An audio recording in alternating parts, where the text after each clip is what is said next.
welcome to Slayerfest 98. I'm Ian Carlos Crawford. I'm Angela Rockstar. I'm David Diaz. I'm Colin Smith, and we're here today to talk Season 2, Episode 3, Divine Elimination. Yay! This is my first episode of the season that I love. And David, this is your first episode co-hosting. This is my first episode co-hosting. Thank you for having me.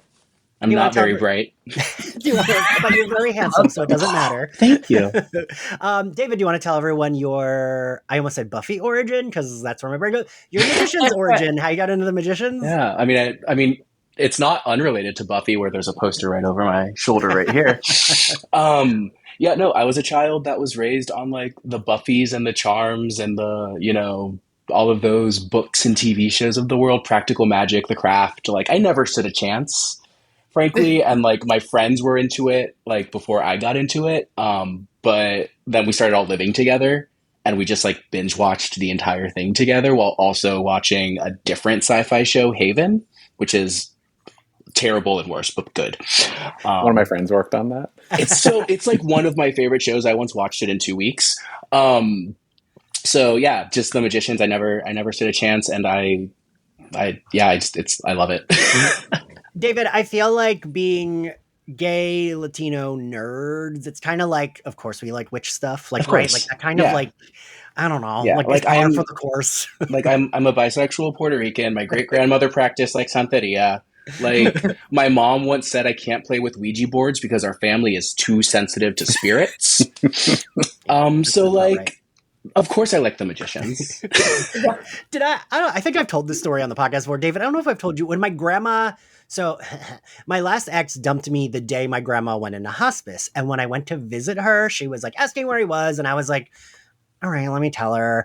And she was like, did he know I was sick? And I was like, yeah. And she was like, did he know I was dying? And I was like, yeah. And she went, grabbed my wrist and went, I hide money in my house in this drawer. Go get it. And when you go back to New York, they have the real Santeros and they're going to put a curse on him. And you do that for me. And I was like, I appreciate the offer. I'm not going to do that. But and she like 100% meant it too. Oh, I feel that. I can feel it.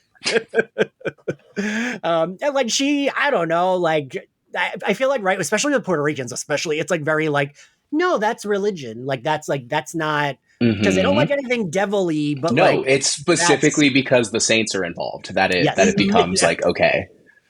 I love that. Yes, so we're here to talk Divine Elimination. Colin, what do you think of the episode overall, revisiting it? I love this one, and so much happens in it that I forgot is all in the same episode. Yes, in my head, these were two different episodes of things that happen. Yeah. But no, it's a great one. Angela? It is. It's a great episode. And this show does a great job of making it feel like, oh my God, I thought that was two different episodes, but it blended into one. And this, once I started watching, I was like, oh, is this one? I knew I knew this one very well for. Yeah, season 2 doesn't always stick out as much to me, but this episode does. Like, I was like, oh yeah, this episode. David, what'd you think? Yeah, I mean, I'm going to copy paste everything everyone else said in that, like, this episode has, I think, my favorite quote in all of The Magicians, which, Ian, I texted it to you earlier. But, like, it's such a good episode. When I read the wiki last night, I was like, holy shit, I get to watch this episode again. And then at the top of this call, like the first 5 minutes before we started recording, I was watching the last 5 minutes of it. so there's like conversations happening. I'm just like staring at my screen, like, I was like, what the hell is he looking? Oh, he's looking at his TV. He's finished. Yeah, I was watching TV because I am underprepared. But don't say that for your first episode co-hosting, dickhead. I mean, you were over-prepared. You can cut that out in post. I've got notes. Yeah, no, I love this episode. I've been doing, my problem is when I do this, I do like a background rewatch to get ideas for like images. And so then I forget, I'm like, wait, where did we already get, like, I forget what already happened. So I was like, all right, I watched it right before this so I could like know exactly. But yeah, this episode is Margot has so many good lines in this. I mean, she has good lines in every fucking perfection all the way through. Yeah. I do want to say, I don't really appreciate being invited on to do the first episode where the cat is brutally murdered. Technically, the cat survives.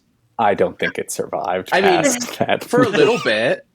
and the well, we'll get there when we get there. Doesn't he? But otherwise, great episode. So the episode, we begin on Elliot showing everyone around the throne room. I think these first 3 episodes especially, we talked about it last episode. May said she likes it. Philip did not. Curious what everyone here thinks. It is a little bit like wrapping up season 1 while going into season 2, because we're still like on the beast stuff. They still have to fight him, and that was like the plot of season 1. It doesn't really bother me, but I do think it makes the season a little bit more like, you're kind of like, all right, what are we doing with the beast? I have watched the show a lot. I don't even really remember how we resolve that. I always forget that they don't kill him in the final episode of season 1. Like I always picture him not making it into season 2, but yeah, but it doesn't bother. I don't know. It doesn't bother me. But I do know that I think this is like one of the episodes. This might have been my first time into watching it. I stopped after this episode because it was like, all right, I don't know. Like, I don't know. I wasn't feeling it, but then I was so glad I went back to it because here we are. But I'm curious if they're like wrapping up of season 1, but not really wrapping it. Does that bother? How do y'all feel about that? I watched this when it was on and I liked it. I thought it was unusual because you would think like, okay, we end the big bad, we start a new one in the next season. And the fact that they ended it in a difference, for me watching it when it was on, it was very interesting that way. I was like, oh, this is different. It was like a surprise or like a twist almost. Yeah, that's fair. I don't know how if I was watching it like this, if I would be like, why'd they do that? But when it was on site, I was like, oh, wow, okay, wow, that's different than what they normally do in a show. So yeah, I didn't start it till it was in its 3rd season, so I binged the first 2.5 like in a row. So that might be why I think he dies in season 1 is that just it all flowed together. But I think if you were watching it week to week, maybe it would be different than like why is he still here. But yeah, and I think I did the same thing, honestly. Like I just binged it once it was already on. Like I think at that point it was still on Netflix, but like having meant to watch the entire first season before watching the 2nd season for this and then just losing time this week, I like watched the first 3 episodes this week and I was like, oh yeah, like this actually is a very good here's what you missed on Glee. For season 1 of The Magicians, like the first 3 episodes like sort of function like a movie. And that's why I think episode 3 feels like 2 episodes, because it sort of wraps up season 1 and really kicks off season 2. That's fair. Yeah. I feel like I'm like whatever about it. I do like a little bit that before he's cursed, he's a little jealous where he's like, this sounds like a cool party y'all went to and we're talking about forever. Like I would also be a little like, oh, I wasn't there. Especially, the matching tattoos. They all got done together. I would like need to go get that tattoo, even though it was no longer like with everyone. I'd be like, no, I'm gonna go get one real quick, and then we all have the matching tattoo. Yeah, we meet like he like basically just renovated it, but he immediately sits on the throne and immediately is like, there's a paranoid flip. And we get like them like whispering and saying they're gonna kill him. I like this curse plot line. It is wild that it is not the whole episode. That's when I first started it, I was like, okay, this is the episode where they kill a beast because they're back in Fillory, they have the spell. And then when the curse started, I was like, oh no, okay, that must be the next episode because we're just going to deal with the curse for the full episode. Colin, did you just say a spoiler for next episode? God damn it. No. That happens in this episode. It does happen in this episode. Wait, is it? I thought he doesn't die. He does. She rips open his chest. Yeah. No, she like straight up niffins out and kills him. I just watched it happen. Yes. Alice kills him. Yeah, Did you give a spoiler for this episode, Ian? You're right. See, fuck you, Ian. Alice and Q, I do like when they're talking that I like the idea of Penny having to be like the straight man because he's not normally. Yeah. That like they sit and he's like, oh shit. He's like, what? You change, and they're like, no, we're fine. What are you talking about? I like that it's Penny that it figures it out right away, and they're like plotting against Elliot, and when she leaves, it's like, but don't tell Quentin I'm going to kill him too. Yes. So good. I love that. Yeah, I feel like the show does that often, right? Where it's like, there's going to be like, oh, they have to figure it out, but they figure it out pretty quickly. It's not like, they're like, yeah, we just got to know what we need, like what spell we need, but we know what the problem is, which I like. Yeah. Because yeah, sure. And like, they're all smart. None of them are stupid. So it does make sense that like, he'd be like, oh, that's what that is. Yeah. So we also, Penny, there's a lot in this pre-credits part, because then Penny goes to find Margot, who had left. Is that still pre-credits? It's still pre-credits. Yep. Oh, Jesus. And I do love that she's like already on a mission. She's speaking very calmly, but then we see that like, oh, she is. And she's like, it's not the throne that's cursed. I already sat on it and I'm fine. I'm going to get this poison to kill Elliot. Yeah. Like, she said the thing about the throne not being cursed because I sat in it and it's fine. Right when I was wondering, wait, did we see her sit in the throne yet? And so she storms off after Elliot right away. Yeah. So funny. One of the great lines that she has. Because I have to poison him. I have to drink first, obviously. Duh. Jesus, you're acting like this is your first regicide. Right. Great line. Such a good line. So then we get the credits, and post-credits, we'll wrap up. We'll go to Julia. The Julia stuff is, especially in this with Marina, is so bleak. Like, very dark. Marina's not happy about them working with the Beast. And like, I know Marina's positioned as kind of like capital B bitch, but she's not wrong, right? Like, Marina has never been wrong in her life, first of I all. love her. Can I say something? I love their friendship. Like, I know it's a really deeply fucked up friendship, but I love whenever Marina and Julia are on screen together. Yeah, Marina's great. She's such a good character. That's a good character. Yeah. Yes. And because like, we know that she did help Julia when Julia was like was like raped by the demon. She did help her. So we know that like when it comes to it, she will pick it up. But understandably, she's like, you just made me go into this thing with the Beast. Like, are you stupid? Yeah. And I am like, girl, you're right. Like, I also would not like that. Right. I do like when the Beast is like, oh, she's just being frank and asking. Like the Beast, he's so charming. Yeah. I was gonna ask you. I go back and forth whether I'm charmed or annoyed by him, but he is like an older theater queen, is what like. That's I do kind of like that. You're allowed to be both charmed and annoyed. Actually, that's fair. Yes. Actually, you're allowed. Women can have it all. But I mean, like the breaking into song. I had an ex who did that. I dated a theater guy and I just did not love it. So I don't know. I am that theater guy. They basically are using Marina as bait.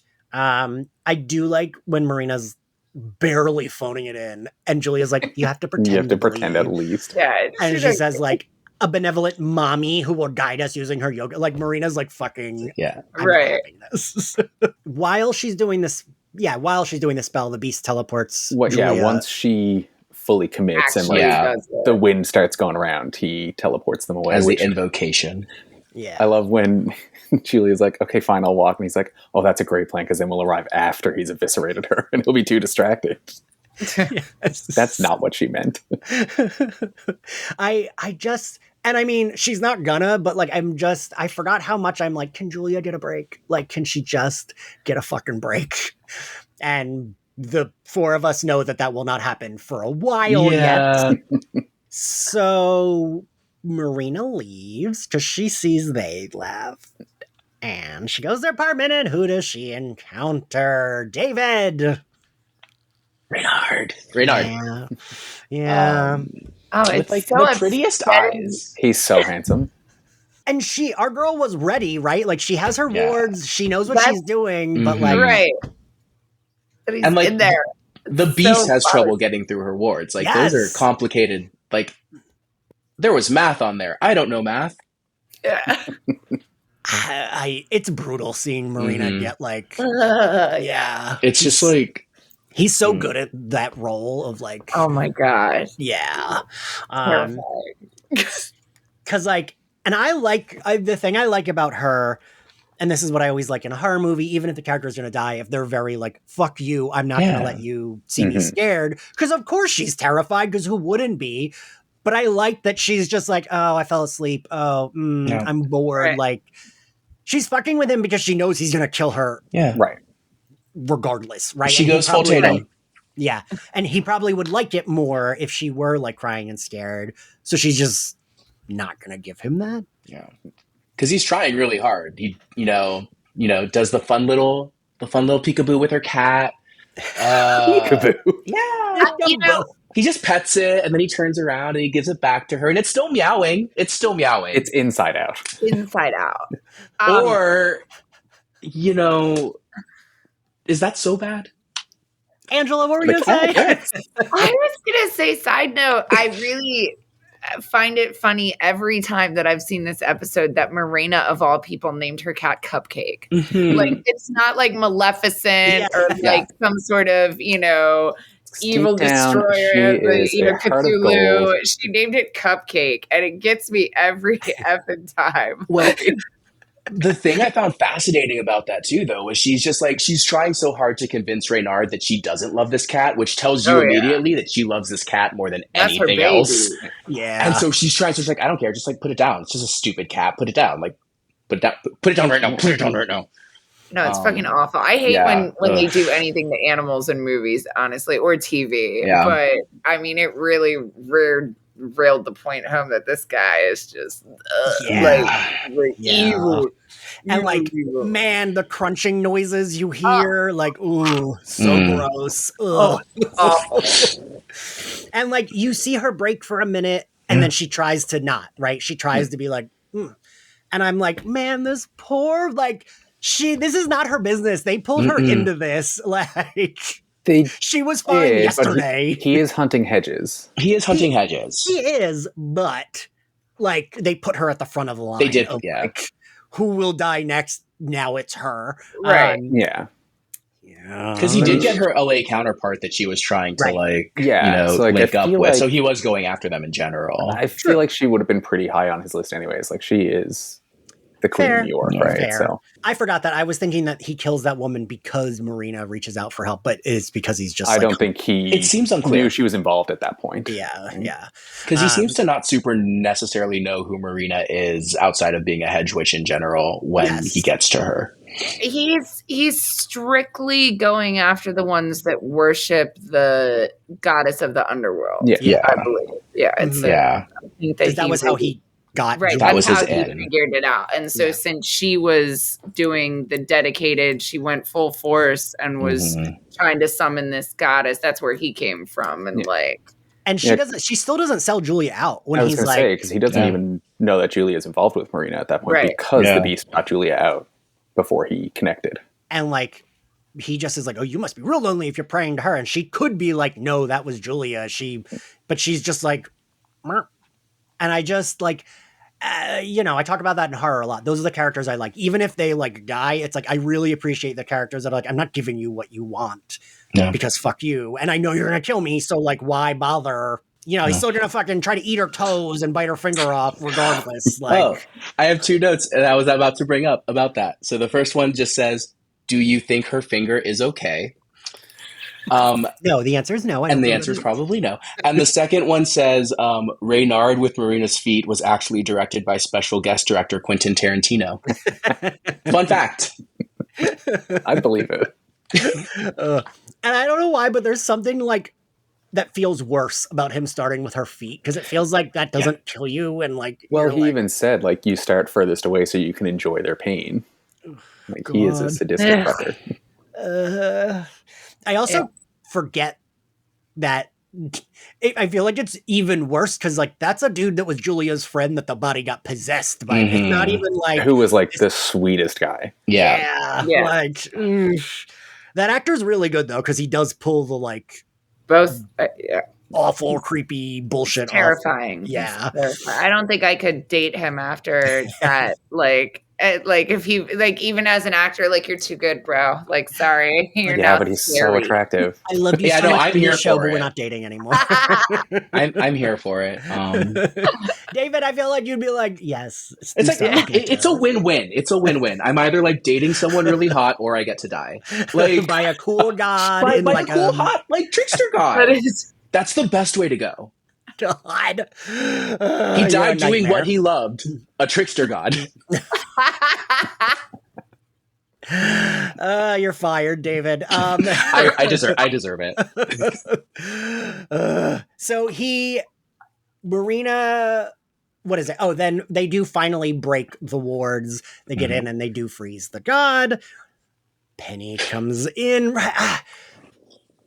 I feel like the show is always like just one little thing that messed everything up. And last episode, Julia and Quentin had the meeting where Julia's like, don't come near the beast or you'll die. And he's like, I'm trying to help you. We're going to kill the beast. And I feel like if they had communicated better, we might have been able to avoid this. To do both? Yeah. Well, even like as soon as he's frozen, I guess, you have all those emotions going through of everything, but do it. Yeah. girl, right. Like stab him. Like she takes too long. First of all, I also I blame Quentin a lot because like he wasn't actually like explaining to Julia what it was they really needed to do. He was just like demeaning and belittling her that entire conversation in the other episode. No. In my mind. She threatens him immediately. And he's like, we're killing the beast. And she's like, and if you're there, you're going to die. He's not listening to her, is my take on that scene. They both sucked at communicating with each other, but I take more umbrage. Relationship, though. Yeah, I take more umbrage with Quentin than Julia, just because. Colin, you are right. That kind of just is. That's been ever since she left Break Bills. That's kind of how their dynamic has been. Yeah. So anyway, let's go to Fillory. On that cherry note, we meet Guillermo is here from What We Do in the Shadows. I always forget he's in this. I screamed. I also always forget that he's in that because I feel like Colin, do you remember did What We Do in the Shadows start when this was still on? I think it might have, right? Maybe towards the last season? Like I think maybe like he would have been cast in What We Do in the Shadows at least during this. Yeah. What We Do in the Shadows premiered 2019. Okay. And so 2017 was season 2 of The Magicians, and it was a 5-season show. 2020, I think. Yeah. Yeah. Ish. Oh shit. Because he's in a few episodes. Yeah, he's like. Yeah. He is spoiler alert. He's the map guy. Character. Yeah. And I do like that Elliot's asking him to make a knife, and he's like, I make maps. So people must dramatically stab your maps with knives. Right. Which, like, why don't you go to Fen about knives? Colin, I was like, but his wife makes, like, that's what she grew up doing. Her family does that. Like, but I feel like at this point, it's like he doesn't want to include her. Fair. Yeah, I guess when you're finding multiple going into this episode, I had forgotten. I was like, why don't they attack Penny? But it's because he's not a king. It's only the curses. Yeah, only the people they like want to kill. As we learn from when Margot stabs herself, that it's, as Penny says, one thorough curse. Like it's only those people, and they all gotta die. And if there's one alive, they kill themselves. So Fen and Penny kind of have to team up, which I do like. Fen says that they always thought it was just like the greed of the kings and queens, just infighting. Yeah, I like the idea of this being just like typical it's infighting, regular occurrence. Yeah. Classic royals. We see Margot and Quentin. Margot, I forgot that was this episode as well, when she's like, if you use that arrow as well as use your dick. So funny. Penny comes in and like saves Quentin basically and shoots Margot in the ass with his bow and arrow, which is so good. And we also lose 2 of our demons for the beast. A, her calling him a cock after shooting her is amazing. Yeah. B, they're like, when they give them the Keiko demons, and he's like, oh, like they get a special word, blah, blah, blah. And it's like, everyone just says go free. Yeah. Like, why not something fun? Like, why not pineapple? You know, like.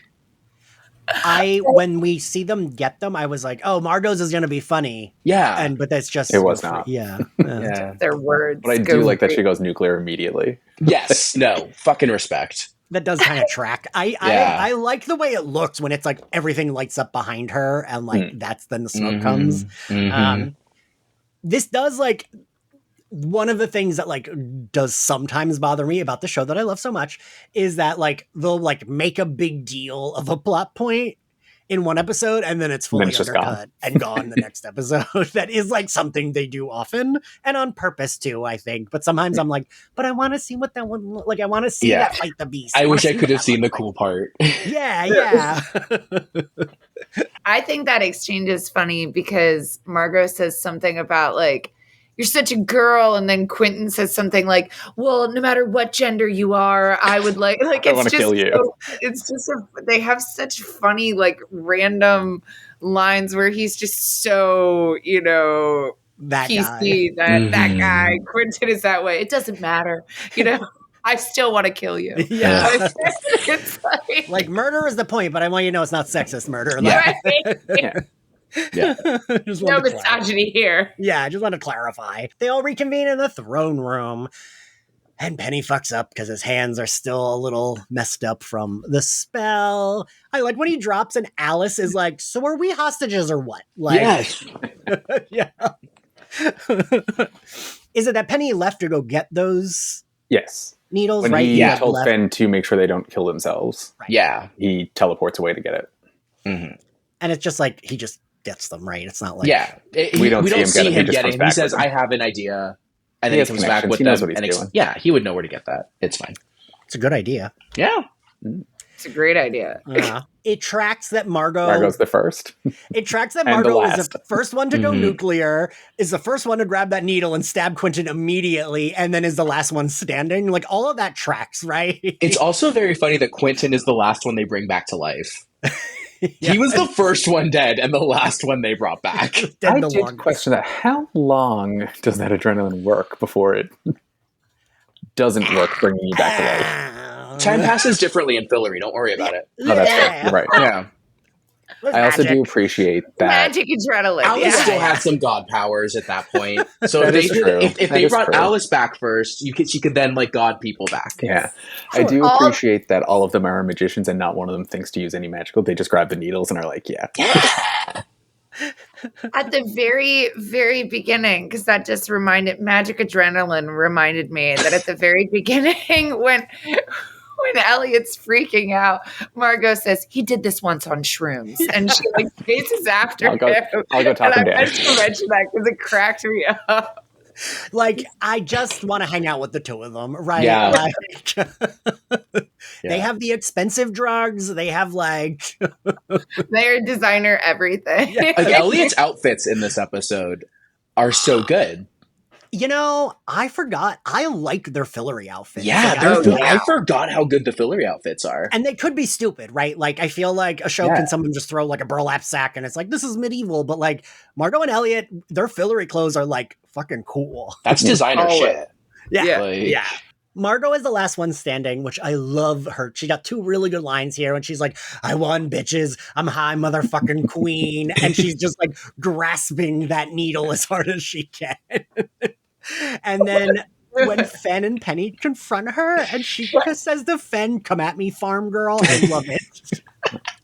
It's so good. And her delivery of it, of like, just, she fucking hates these people. She's like, I don't give a shit. Like, and then she stabs herself. And her expression is so good when she stabs herself. So good. And I like that Penny's just like, well, that's a thorough curse. And Fenn, understandably, is like, that felt I enjoyed her death. Yeah. I always forget how much I love Fenn. She, I forget about her because she is like more peripheral, but she's still like, she's good. She's like good cute, and like happy. Yeah. She becomes so much more fun too throughout like the rest of the show. So I'm excited to like get to like regrow with her now that I know what she's going to be. Yeah. Yeah. So we cut back to the cut of Quentin waking up, I think is so good when Elliot's quiet. Do you want me to get that for you before pulling out the oof? And it's a really good cut when Quentin starts to scream and we just cut. I love. Remember, I don't know if y'all, wasn't that like a Twitter account where it was like scream cuts, where it was like videos where it would cut right at the scream, I think. I don't know. Maybe. It sounds familiar. It sounds true. I can't speak to its veracity, but that sounds like a thing that would exist. I feel like I remember being high watching them like back to back to back, and every one of them was funny to me. Yeah. We again are trying to figure out a plan, right? Because it's like they're down some Keiko. Do we learn that Alice just let her go?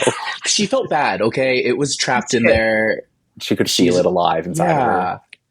Yeah. There is part of me that's like, maybe I might do, like, I don't know that I would like feeling the thing in my back, like squirming around. I think it'd be fun.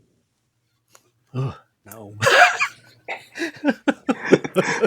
Ian, this is the day that you and I learn how we're different outside of learning all the ways we've been the same over our years of friendship. You're now learning that I am a freak. Well, that is not new information, David. I do like when Quentin says, imagine dicks. With one, you're just jerking yourself off, but with 6, you're having sex. So he says with 3. With 3, have you're 6 people having sex, which is when homophobic to say in front of Quentin. Or Elliot.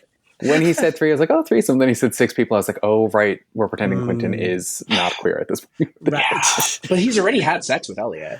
Which I have no doubt that Margot and Elliot together as a team, like, lay it down. Oh, that's right? That's the dream team. Like, that is like they know what they're doing. There's no like boring parts. I feel like right to the point. And they're making you cocktails during. Like, oh, absolutely. It's like reverse cowgirl, but you're shaking the like cocktail shaker as you're bouncing on it. Like, and Margo's like, make me another one too. Like, they're just like very casual and cool about it. Absolutely. Yeah.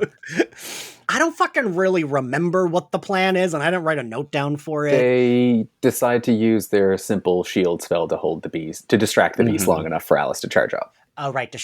Right. Yes. So this is kind of where like all the plots start to convene. We go to do the magic.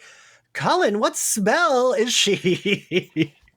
Colin has a tweet that like every few months he reposts, and every time I love it. And I was so thrilled when I was watching this episode. I was like, oh, I can go reseed it now. It's the Baja Blast at 7th level is what I told him. Use that picture of Alice doing the spell from this scene. But it is the unfortunately named like a beer Rhinoman Ultra. Wait, is that what it's called? Yeah. The Rhinoman Ultra. The Rhinoman Ultra. Which is why Elliot says it sounds like a cheap beer. Yeah. Oh. I like that whenever they're doing magic, it looks like you're at a rave in the 90s, you know? Like, it's like... I like the way they do the hand stuff. Mm-hmm. And I love that. I think I said this last season too. I feel like Marvel got it from them, because like that's what they do in Marvel now. Probably. And like... What's the other? There's like another show where like magic or whatever is dance, and I always forget what it is, and it's one that I always mean to watch. But it was like, I think, yeah, that one, yeah, OA. I've never seen it, but I hear it has like similar sort of like dancey moves, sort of to like the way magic is cast in it, which has always seemed interesting to me. That's one of those shows that like, yeah, I've never watched, but that's like, I feel like a show people always still are like, oh, it needs to come back, or like, oh, they didn't finish or something. Yeah, yeah, it feels like one of those shows I'm supposed to have watched, and I'm just too lazy to like get around to. It's good. Oh, you've seen it, Angela. Okay. I have. Oh, hell yeah. I watched the clip on Twitter, and it like both makes me cringe a little bit, but then also makes me tear up when there's like a school shooting. Yeah. Oh, yeah. Because it's like, what are they fucking... There's a school shooter and we're doing a dance, but like, I know that's like part of the thing. Yeah, we're all in this together. Yeah. And like, either you accept it as that's how they do it or you don't. And I feel like you probably are more used to it by that point in the show. It doesn't just, it's not the first episode. Scene 1, episode 1. That one. They're doing their spell. Penny teleports in as Julia is done pausing and about to kill Reynard. She grabs Penny as well, so he teleports all of them away. Again... She was about to stab him, sees Penny come in, and grabs Penny. Stab him. It's faster to Penny stab this man than to grab Penny. Right? Like, very upsetting. Leave Penny alone and go stab him. Save Marina. Like, and then they kill the could have been beast. accomplished. So like, win-win, right? Like, she can stab Reynard as he's teleporting away. Yeah. They kill the beast. All right, all problems solved. Like, yeah. End of series. Party in the opium forest or whatever. Yeah. The Real House Kings of Fillory. Let's go. Quentin pulls Julia out, and it kind of like throws off because Alice, she got the thing, right? She's the Baja Blast. Like, but because Quentin's side of the spell comes down, the beast can move. Yeah, and so she just misses, but gets like half of them. She gets a good shot in. Yeah. Yeah. And it's one of those things that I'm like, ugh, if we had just talked this through a little bit more. Like if Penny was like, oh, I'm teleporting him so we can kill him. Go, Julia, keep doing the thing with the knife and kill that dude. Like, Julia. Stab away. Yeah. We're good. Alice is, I missed him the way she's like, I'm like, oh, I feel so bad for you, baby girl. And we know it's coming. Alice also like kind of, she fucks up both times. But it's not her fault this time. Like, this isn't her fault. This is Quentin's fault. Well, I don't know. It's not of all the people whose fault it is, it's not Alice's. Yes. It's a lot of people's fault this time, but not hers. Also, I don't know if y'all caught when they teleport in, and I think Quentin says, like, Julia's there. Margot's like, blow the bitch up. Blow the bitch up, let's go. She's just like, I don't care. Like, no, great. And she hates her at this point still, too, so it's, like, beautiful. And the thing I like is Margot does have every reason to hate her, right? Because she got Margot killed last season, so I might hate her too. Yeah. Because I think it's episode 1 where Quentin does explain, and Margot's like, yeah, that is really sad, but also she got us all killed, so I still like, she just was like, and it's like, well, that makes sense, right? Because it's like, yeah, that was a terrible thing, but I didn't need to get killed because of it. Margot finds her own death very personal. The Beast teleports away. Penny teleports away with Julia. I have to, as our Canadian representative here, Colin, I have to ask you, what the fuck are those tube lights in the park? Is that like a thing in Canada? I'll have to go back and watch. What do you mean tube lights? They use those tube lights all the time, and it's like just like a pole of a light. And it looks like stuff for lighting sets. Yeah.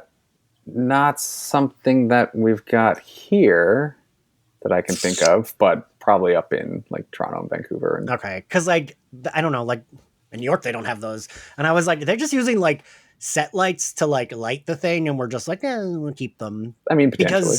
Because I think in 2 episodes from now we see them again. So I was like, maybe that's just like, because they filmed in Canada, maybe that's just like they use those as the like street. I'll look into it. I should have Googled it. But I was like, next time I watch, I'll try to notice them in the parks and see if I can figure out what they are for you. Penny's one bracelet falls off. Julia. I do love that she grabs his hand first and he's like, oh, thank you. And then she's like, okay, I'm going to rip the other one off. Yeah. It's like, look, I'm helping you, sir. And like, this really is one of those things where like, I understand why she's pissed, right? And because she does tell Penny, like, what's going on, and he says that's not my problem, and when she pulls the other bracelet off and she's like, not my problem? Not my problem.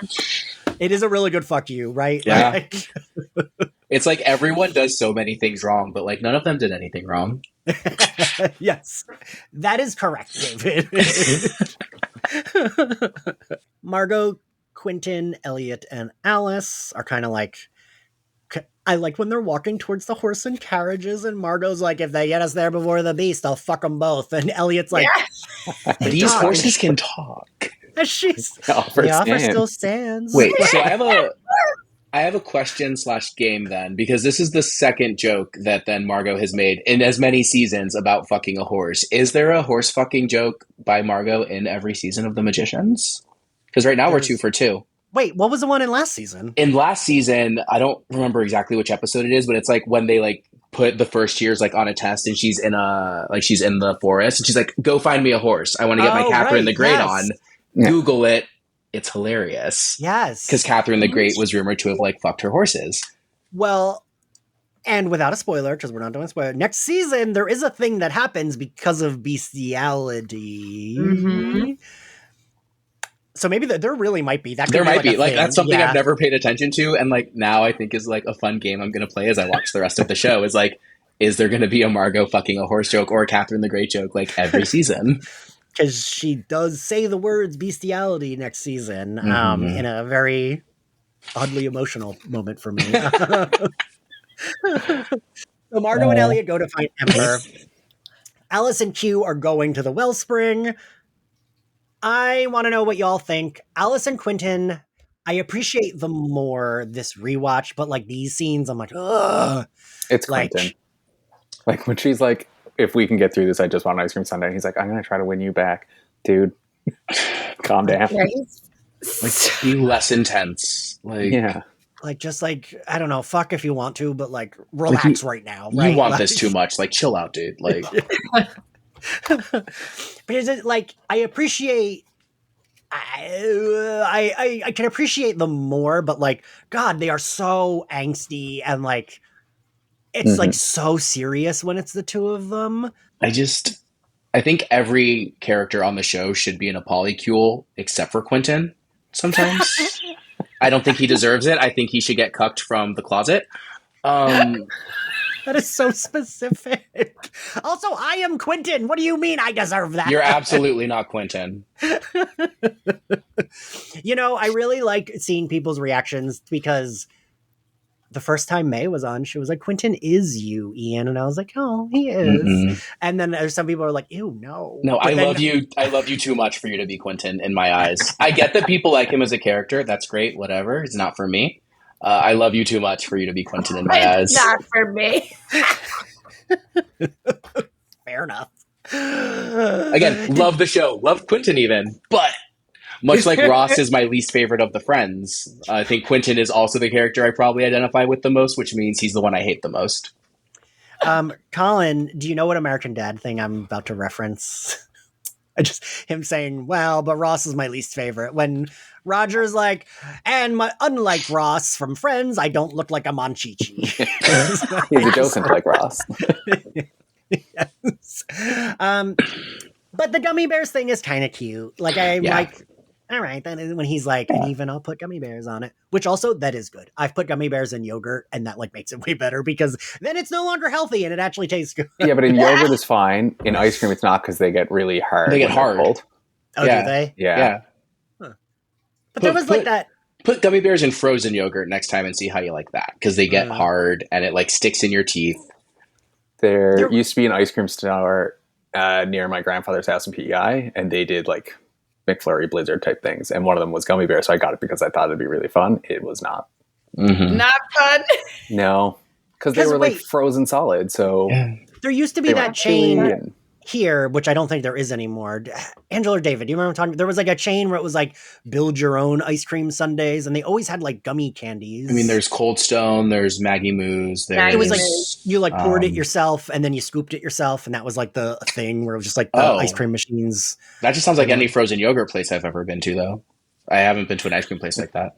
It was like soft serve. I don't know. You could get yogurt, but it was mostly regular ice. I don't know. I went on a date in New York and went there once. Pinkberry? That's the only other name I can think of. No, because Pinkberry is yogurt. That's yogurt, right? Yeah. Maybe as a topping if they were sprinkled on right away and then you started eating, but like when they're frozen in with it, it's not. Or even like mixed in. I've definitely spent way too much time talking about gummy bears and ice cream. Margot and Elliot go to find Ember, but he is not home because where is he, Colin? He is taking a dump in the wellspring. Which episode title? Yeah. He befouled it. That is my favorite quote in all of The Magicians is, I have befouled the wellspring. And Dominic Burgess is having so much fun as that. Oh, absolutely is. So funny. Angela, have you been on with him before? Or have you, Colin? No. He's great. He's like, he comes on a lot. When he saw we were covering Magicians, he was like, I love doing that show. I would love to come on and talk Magicians. Oh my gosh, that's awesome. Him and Lev were on for the season 1 finale, and it was the first time they had met, which was kind of cool. They were like, this is the first time we're meeting. Oh, that's great. That's awesome. That's amazing. But yeah, I could just like, I feel like he's having so much fun as this character. And I think Ember's only in like 1 episode a season, but he's like very memorable. Because Magicians does a lot of like bringing back a character we've seen twice, but I feel like especially the makeup and like the like way he talks, it's like very memorable. And I like him facing the Beast because they are so different. It's almost like they're in 2 different shows. Yeah. Because the Beast is like, what do you mean? You what? And he's like, ha ha ha, I took a dump. And like, the Beast is like actual villainy, and this guy's like a goofy, like. He's acting like the Beast was acting every time he was at Julia's house. Yes. Pot meat kettle. Yeah, I was doing a lot of things, mainly number 2. My notes, I have that quote, and then I say, he took a shit. God, I love him. He really took a shit in magic. Because I also don't know what, like, the wellspring is the source of magic. It's like the source, and it's a source of magic throughout the world, and it's where the Beast has been kind of powering up because he's been drinking out of it. Like Fillory is like having issues with their like supply chains and stuff because like they don't know how to do agriculture because which is why Elliot has to teach them how to farm. To teach them how to farm. which I love. Very shit-heavy first few episodes. Yeah, because he says "Reign of King Shit" in the previous episode. Yeah. He then teleports to Margot and Elliot, leaving Quentin and Alice with the Beast. And the Beast, I was like, oh, he said his name. That actor says Quentin Coldwater with very good, like, weird intimidation. Like, when he says Quentin Coldwater, I'm like, oh, shit. Like, you're in trouble. It's going down. Dad's mad. His monsters are going to come out and he's going to kill everybody. Like, I kind of wish we had brought back the moths because I do feel like they make him scarier. I do love that image of just like his face being covered with them. Yeah. Mm-hmm. And I kind of am like bummed we ditch it because I feel like he just becomes like, this a dude. Yeah. Rather than like a monster. Like that's a monster to me. It's like with the moths, even though there's a guy there, it's like feels more of like monster-y. Yeah, and then what happens, Colin? I think they all live happily ever after, if I remember correctly. He teleports them in front of him, and then he's like, well, you can't do much harm if you're cut in two, and throws a blade of magic, which Quentin catches. And it like splits the shoulder. Yeah, the shoulder. And Alice does not take kindly to that. She does not. With Alice, it's weird because I like that we position her as the best magician, but she doesn't often like nail it, right? Like, well, she's afraid of what she can do. Well, she, I think, is the smartest of them. She's like the most like book smart, knowledgeable of them. I think in terms of like raw power, because she's afraid of it, she's never like really gone all out, but like she doubts herself too much. Like that's the whole problem, right? Like, babe, like take a Xanax, like kill a god. It's Tuesday, like it's fine. Fair. While this is happening, Ember's kind of like having a conversation with Elliot and Quentin. I like when he says like, what'd say like spank my cheeks, your royalty to the two of them because he's like excited. Royalty. And I like him as just this like guy who just kind of like gets a kick out of shit. Like he doesn't really fucking care, right? And I feel he's like not bothered by whatever's going on. He's like, why would he be? Exactly. But then why does he take a shit in the wellspring? For funsies. I think just to piss off the Beast and for fun. Yeah. Like, it's for fun. Okay. What else are you gonna do? Because he wasn't like, ooh, this will like the Beast will be defeated if I. It was just like I'm gonna piss him off, right? Shaped like an outhouse, so you can't really blame him. It is shaped like an outhouse. Margot and Elliot arrive to kind of watch the fight. Yeah, he's like, you're gonna miss all the fun, and then teleports them away. Yeah. Before they can ask for the jizz. Yes, before they can ask for the jizz. And we do see the moths make kind of an appearance because she opens them up and that's what flies out. Well, she got to niffin out first. Yeah, she niffins out first, which is my favorite part of the episode. Talk about it, David. I don't know. It's just because like you have the mythology set up that like if you have too much power going through you at any given time and you can't quite handle it, like it consumes you from inside out. And you just see her like doing the spell that like we have been explicitly told they're not powerful enough to do. The like god jizz is like out of her body, so she throws the like thing off and she still tries and realize like this is the part of her that I always find super fascinating is that she's like, oh, if I niffin out right now, I can kill him. That's fun. And so she just like kind of like becomes a suicide bomber for a second and like understands this is what I'm about to do, gives it her all, realizes it's gonna hurt, but like sacrifices anyway, and then it's just like, by the way, I meant to do that. And then just like gives him a little boop on the nose, which is so cute. And then she just like, boop. And all the little moths come out and I'm just like, oh, good for you. Like, I love this journey for you. I think she looks so pretty with that as silver. I don't know if it's makeup or special effects or a combination of both, but whatever that, it looks so beautiful. And like her performance when she is like sort of stone cold bitch, like I am nothing but like power and facts and knowledge and you are nothing to me is always so captivating to me. Yeah, when Margot apologizes to her and she's like, you say that like you mean something to me? Like, oh. Yeah. So she kills the Beast and then goes after Margot and Elliot, and that's kind of like the problem, right? It's like, well, she defeated the thing, but now we have Chekhov's Keiko Demon. Quentin says go free. David, was it you the other day that said to me, you like when Alice goes Dark Phoenix? That was not me. Someone said that to me recently, and I was like, that is kind of what this is. Because it's like... I mean, she even goes up in flames. Yeah. They're blue flames, but she goes up in flames. I do think that's fucking cool that she, like, that's just, like, a trick, right? She's not, like, yeah, oh no, I'm going up in flames, I'm screaming. No, which stupid beast is really interesting because like the lore we know of Niffins is like once you Niffin out, you just become like pure magic and you don't give a fuck. So she literally could have just been like, okay, I'm gonna leave you guys with the beast, I'm off. But like when she comes back, it's like, I did this on purpose so I could fuck you up. But I feel like at that point, it's like, oh, he's also trying to kill her, so that's why the Niffin is mad. The Niffin's like, oh, well, I'm going to kill you for killing me. I'm going to kill everyone else, but you're target number one. And then, he has to release his Keiko demon. And then we end with the death of two bad bitches, Alice and Fillory, and we cut back to Marina's apartment. Where she has been murdered by Reynard. Yeah, and that's where the episode ends. Fuck.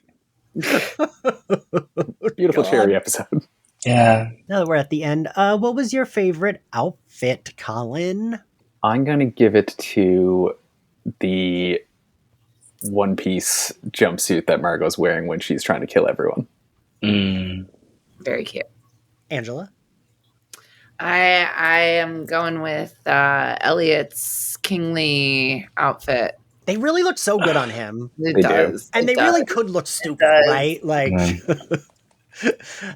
David, what's your favorite outfit? I was going to go for Elliot's kingly outfit, but since it's already been taken, I will go with... We can have repeats. We can, but I had a second one, which was Marina's sort of like cunty little like black, like turtleneck, leather skirt, like she does slick back ponytail. She looks so good.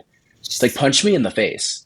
Yeah. And she would. She would. Yeah. And I would say, I'm so sorry I got blood on your knuckles. Let me get you a towel. So thank you. I'm a repeat with a little addition. I also like Margot's jumpsuit, but at the end of the episode, she has a little jacket on it. Yeah. That jacket is fantastic. That jacket is fabulous. And you know what? Can we find out who did costumes for this show? because you want that jacket. It's funny because they all talk about how much they love the costumes. And I think they're great. But I have had people be like, oh, the way they dress them is bad. And I'm like, no, but it's so good, I think. No, everyone looks so hot all the time. What are you talking about? Right. No one ever looks not hot on that show. Yeah. Literally everyone, even the people that you're not supposed to be attracted to, look fucking great. Yeah. Their outfits. Like. What was your favorite scene, Angela? I'm going to go with the scene where Queen Margot, Margot says go free. And then Penny steps in and they have that whole interaction because that cracked me up. All right. David? Yeah, I'm always going to go with Alice niffining out.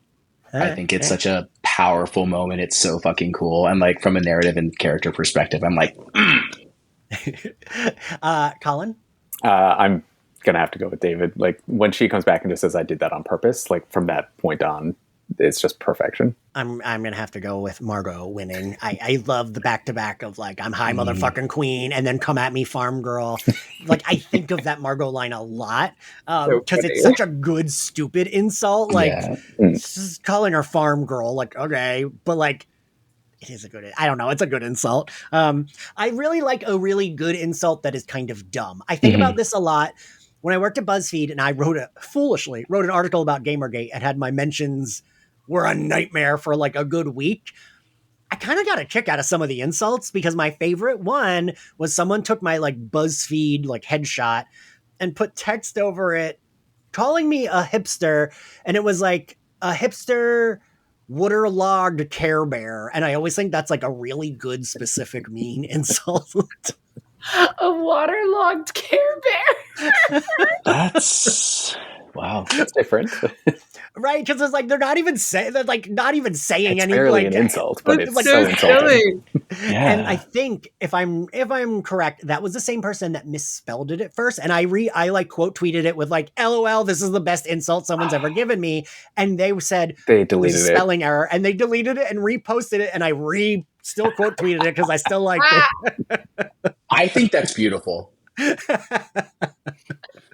Like But I was like, you're right, honey. There was a spelling error. Let me redo this for you. Yeah. Let's fix this up. Yeah. What grade do we give this episode, Colin? I'm giving it an A. This episode does everything I wanted to do except for the killing of the cat. But Alice and Marina, it's okay. Absolutely not. David, what grade do you give this? Am I allowed to give it an A+? Because I do think it might be my favorite episode. Because you do like the killing of the cat, is what you're trying to say. Right. Really? Well, of the series, really? Here's the thing. I just really like when she becomes a Niffin. My favorite quote of the entire show is "I befouled the wellspring." It's just so there's so many both hilarious and stupid and poignant moments in this episode that I think I didn't realize it was one of my favorite episodes of the series till I watched it again, and now I have to rewatch the rest of the series. I will give you okay. I can't wait for every episode of this to be this is my favorite episode of the series. I was just about to say, so you're going to say that 8 more times. All right. Probably 3. Because the next episode you're on for is one of my favorites this season. This is one of my favorites too. Angela, what grade do you give it? I also give it an A. I think, the plus, there could have been more sex. It's true. They did promise 3 penises. But otherwise, it took us on a journey. It went all sorts of places. It's a great episode. It's a good one.